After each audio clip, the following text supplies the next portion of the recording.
Welcome to this explainer. Okay, so today we're going to do something pretty profound. We are going to completely reframe our entire understanding of the global financial system. Usually when we think of finance, we think of spreadsheets, right? Cold logic, disconnected numbers flashing on a screen. But the source material we're digging into today, the evergreen token, financing the value of nature, it asks us to look much, much deeper than that. It actually asks us to look at the very architecture of our reality and how we as a civilization decide what gets to exist. Where attention goes, energy follows. Where energy flows, things manifest. I want you to just let that sink in for a second. This isn't just some abstract philosophical musings. It is literally the absolute core of our explainer today. We're looking at a fundamental, audience-level shift in how we perceive what dictates our physical reality. We are stepping completely away from the dry mechanics of banking, and we're stepping into the metaphysics of human focus. Because honestly, if you really want to understand why the world looks the way it does, you have to follow the attention. And this definition right here, it completely shatters the illusion we've all been sold. The financial system is not some neutral, objective measurement of value. It's really not a cold calculator of math at all. It is, by definition, an apparatus for the allocation of human attention. It's a collective story we tell each other about what matters. And like any story, it directs where we look. By deciding what can be priced and what can't, this system ultimately decides what humanity builds, what it fiercely protects, and, tragically, what it carelessly destroys. Human attention is basically the most consequential resource on Earth, and the financial system is the lens that focuses it.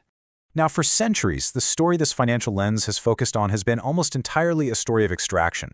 It's a story that essentially says that which can be physically taken from the earth and converted into capital, well, that's what matters.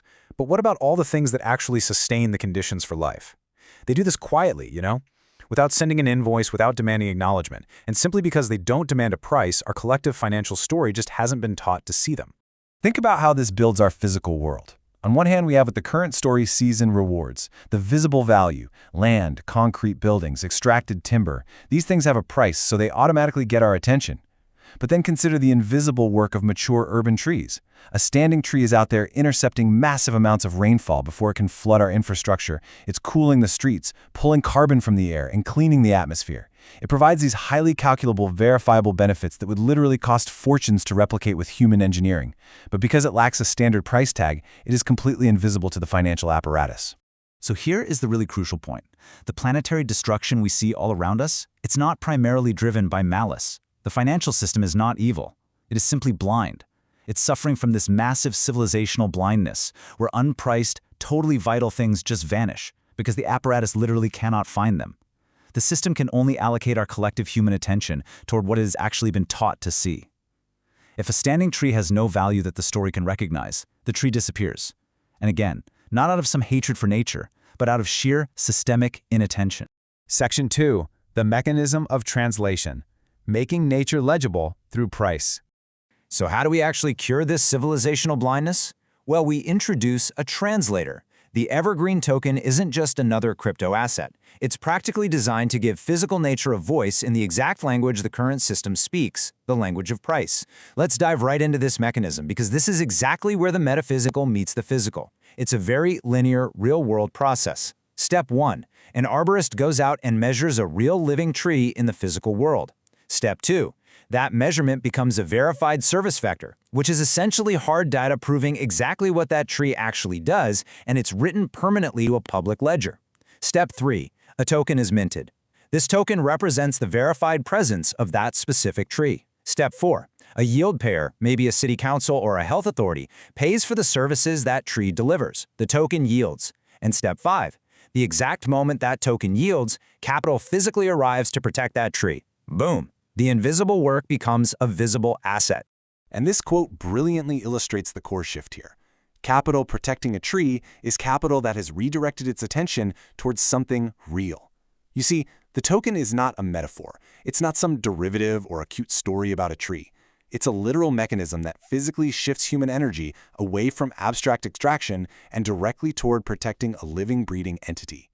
The yield payment is the precise moment the financial story suddenly wakes up and says, oh wait, this tree matters. Section 3. The ripple effect. 3 dimensions of metaphysical change. Because when you redirect attention at that micro level, when one single tree suddenly has a price, that change doesn't just stay isolated, it cascades. Let's look at how this single mechanism expands outward across 3 distinct dimensions.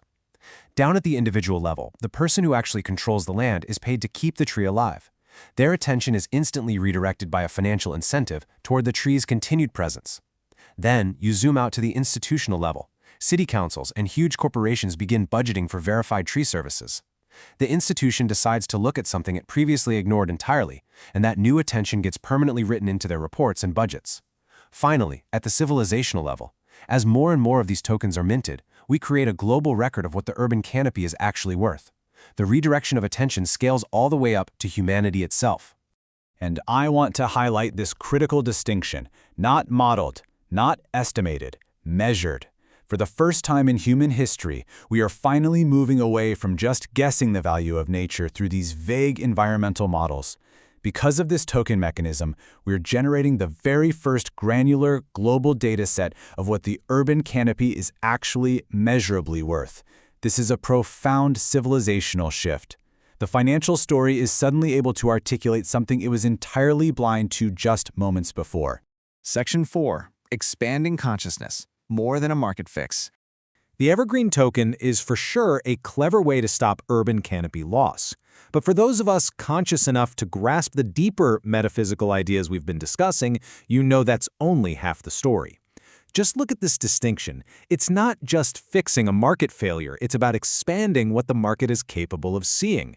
We are not just tweaking a broken system here, we're actually expanding the consciousness of the market itself.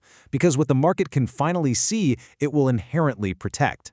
And here is the really beautiful pragmatic truth of it all. It won't protect the trees out of some sudden magical surge of human goodness or charity. It will protect them because that is mechanically what markets do with assets that have been priced. The whole apparatus of attention allocation has simply been modified to include nature. The trees have always been there. The value has always been there. The attention is what was missing. This brings us right back to the tragedy of misdirected attention. The ecological crisis we're facing, it's not a crisis of bad intentions. It's a crisis of a story that couldn't see what it was destroying. The evergreen token takes this massive metaphysical concept and grounds it into a tangible reality. By rewriting the story through the language of price, we actually change physical reality. We are quite literally manifesting a greener world just by shifting our focus. Which leaves us with this final, lingering thought to take away from this explainer today. If the financial system, the absolute greatest allocator of human energy and attention in history, is ultimately just a story we've written, what happens when we finally teach it to see the trees? Seriously, think about the immense world-building power of our collective human attention once it is truly aligned with the reality of the natural world. Thank you so much for joining me, and as always, keep questioning the stories that shape our world.